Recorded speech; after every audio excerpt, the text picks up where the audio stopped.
Millions of people all around the world, all over the world, feel they lost a friend as well, even though they never met him.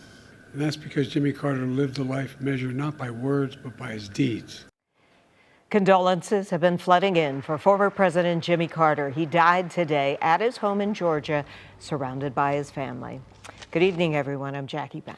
And I'm Tamon Bradley. WGN's Brona Tumulty joins us live in the studio with the latest. Good evening, guys. Yeah, the 39th President of the United States turned 100 in October, earning him the title of the oldest living U.S. president. And during that century, he was regarded on a global scale as a champion for peace, democracy and human rights, holding a profound dedication to serving others. This is a sad day, but it brings back an incredible amount of good memories. And Jill and I lost a dear friend. I've been hanging out with Jimmy Carter for over 50 years, it dawned on me. President Joe Biden speaking tonight on the passing of his predecessor and longtime friend, President Jimmy Carter, who turned 100 years old in October. He'd been in hospice care after battling cancer in recent years.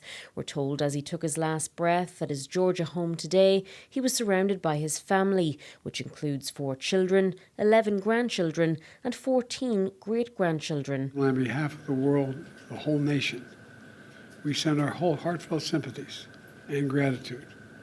Our gratitude for sharing President Carter with us for so many years. President Carter's last public appearance was at the funeral of his beloved wife, Rosalind Smith Carter, who died last November at the age of 96.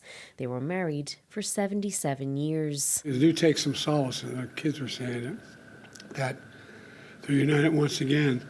We're going to remain forever in our hearts. But they're together again. In his prime, Carter served in the Navy before returning to the family peanut farm in Georgia, rising to the office of governor and then to the Oval Office in 1976, where he served a single term.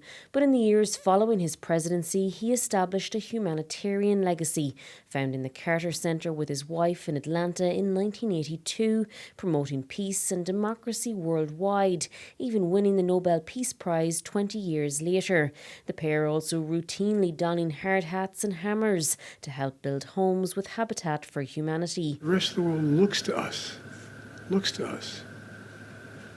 And he was worth looking to. Condolences have been pouring in for the former president, including from those who followed in his footsteps.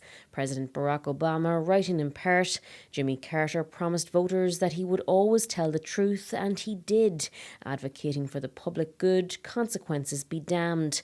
He believed some things were more important than re-election, things like integrity, respect and compassion.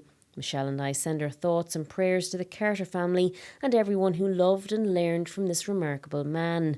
President-elect Donald Trump also posting on Truth Social, saying he worked hard to make America a better place, and for that I give him my highest respect. He was a truly good man and of course will be greatly missed. He was also very consequential, far more than most presidents, after he left the Oval Office. Warmest condolences from Melania and I to his wonderful family. The final arrangements for President Carter's state funeral are still being worked out, but there will be public observances in Atlanta and Washington, D.C., followed by burial in Georgia.